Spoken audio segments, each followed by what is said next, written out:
Tumeumbwa kwa ajili ya kusaidiana na kuonyesha upendo wa Mungu.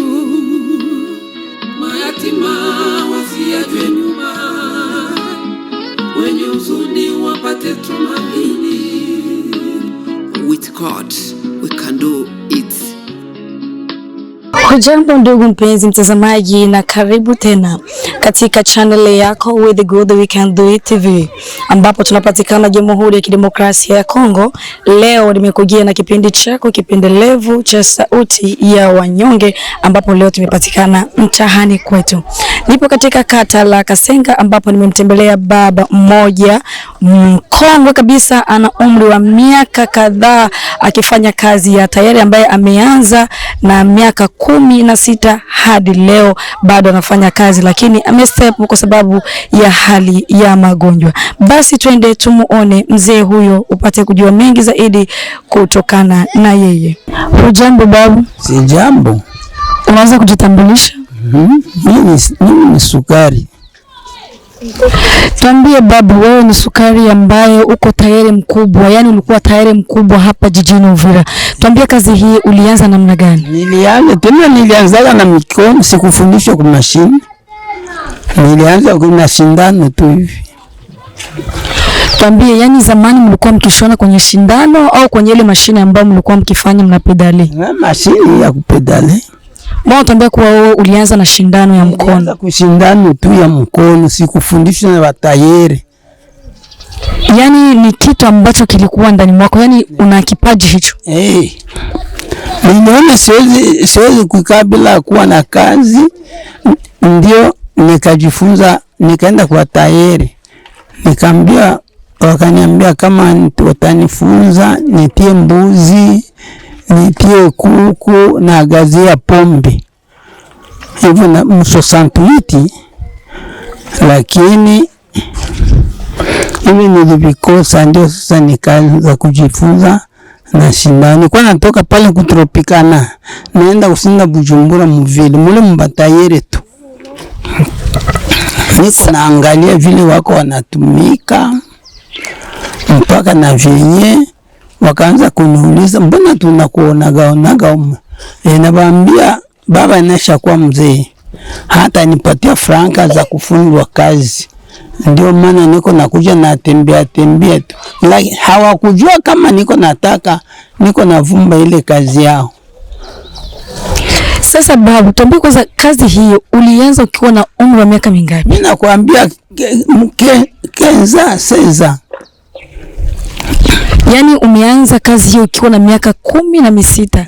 Hadi sasa umri tayari umekwenda miaka 16, hapana misita. Miaka 16. Hapana misita. Ukiwa kabisa una experience ya hiyo kazi, hadi sasa bado unazidi kuwa nafanya hiyo kazi, au tayari umri umeenda umeacha kazi? Acha sababu ya magonjwa. Tuambie, katika kazi hiyo ya kushona ulikuwa ukifanya kitu gani? Kwenye kazi ya atelier ulikuwa ukishona manguo gani? Nilikuwa tayari expert. Nilikuwa nashona maveste. Nguo zote zilikuwa navaliwa mimi nilikuwa nazishona. Sasa babu, tuambie, kwa sababu kipindi cha zamani kabla hajuzaliwa kulikuwa kunakuwa na mavazi ambayo mlikuwa mkiashona, ambayo kwa sasa kabisa hatuyaoni tena kivuma mavazi hayo. Kwa kukutana mnavaa suruali, yani suruali ni kubwa kabisa. Unaona hii pate delefa, mguu ya tembo. Hiyo ndio kabisa ilikuwa ni stili yenu ambayo mlikuwa mkishikilia kipindi hicho cha nyuma. Sasa na kwa nini wakati huu stili kama hii haipo tena hapa?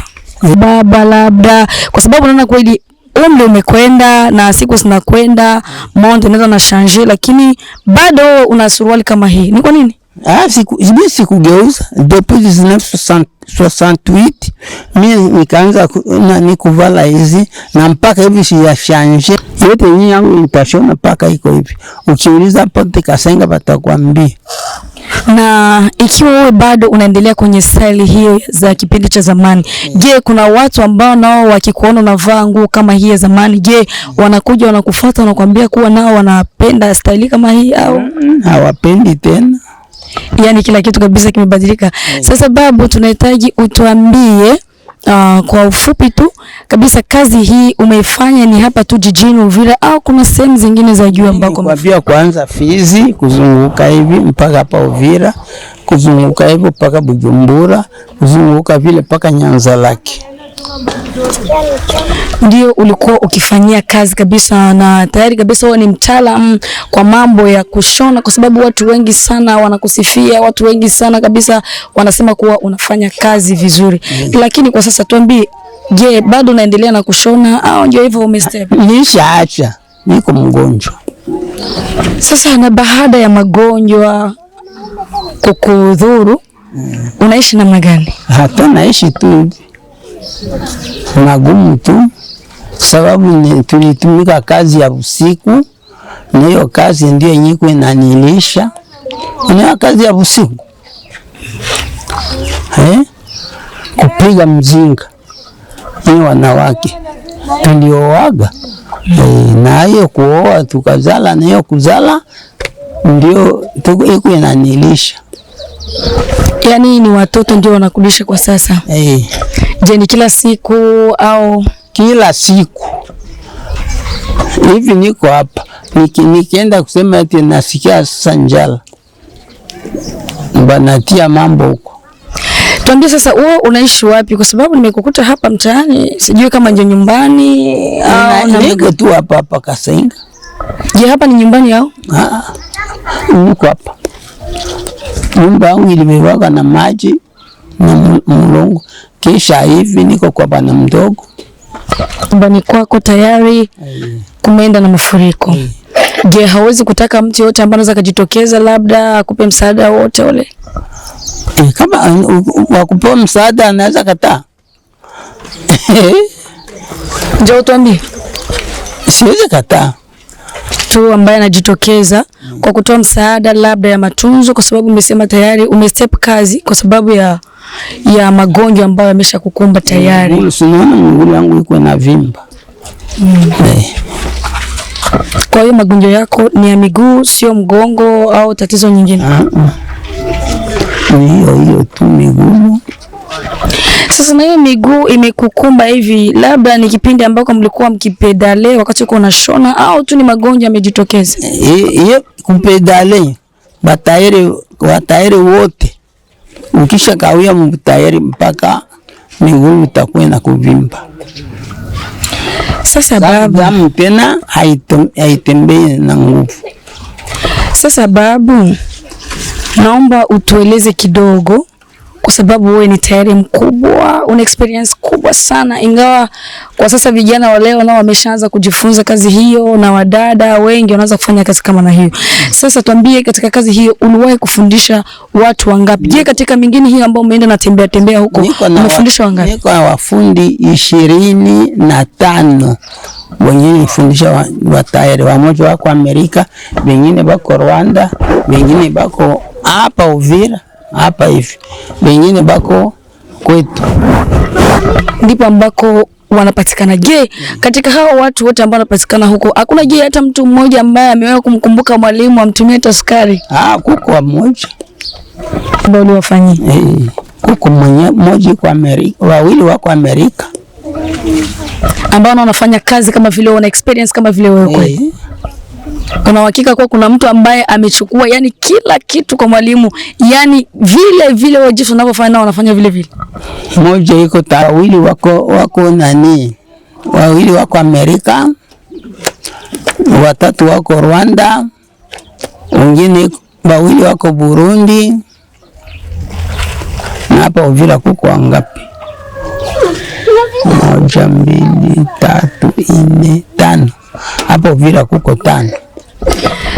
Sasa babu, kuna utofauti wa zamani na tofauti ya kisasa.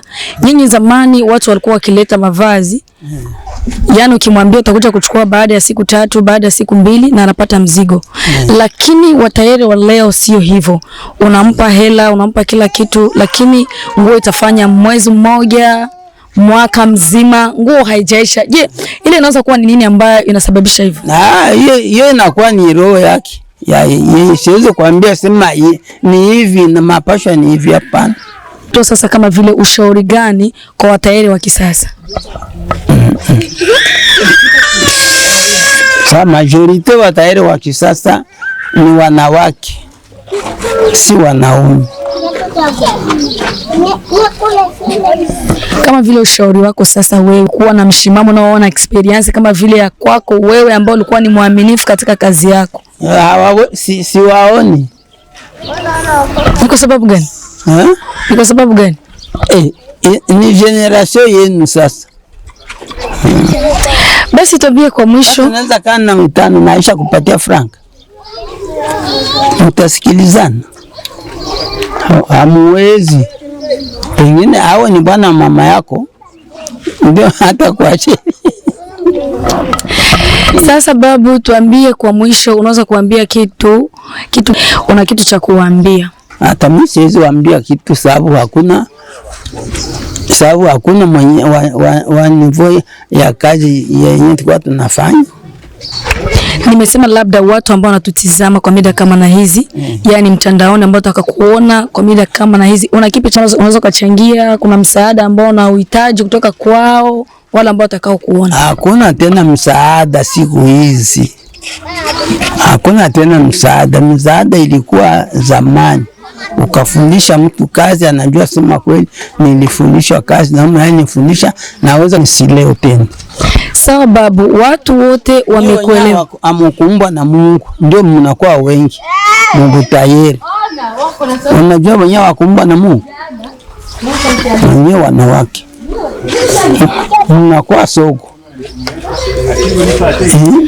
Babu, mimi nimesema hivi, wewe umesema kuwa msaada kwa leo hakuna tena msaada, ila kwa kweli mimi nina matumaini kuna watu ambao wana moyo wa busara, kuna watu ambao wanakuwa na roho ya huruma, anaweza kukuona kwa mida kama na hizo, wao ambao ulikuwa kabisa una experience kubwa sana hapa jijini Uvira na sehemu nyingine, ulikuwa ukifanya kazi yako vizuri, lakini kwa sasa kabisa hali imekuwa ni ngumu, hali imekuwa ni tete kwako. Anaweza kujitokeza mtu na akakupa msaada wa chochote, labda akakujengea nyumba, labda akakutumia pesa ya kutunza miguu yako. Wapo, kwani umepoteza matumaini? Chenye napenda tu.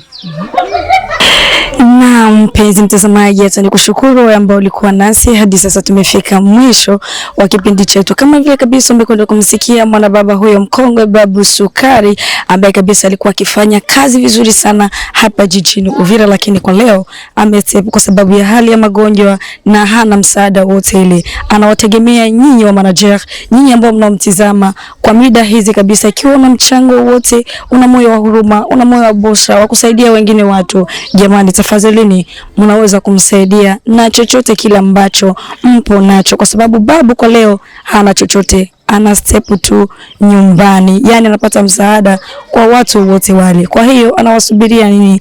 Basi usisahau kusubscribe, kushare na kulike pia, ili upate kuwa kwanza kupata taarifa zetu za mitahani na za sauti ya wanyonge. Pachao.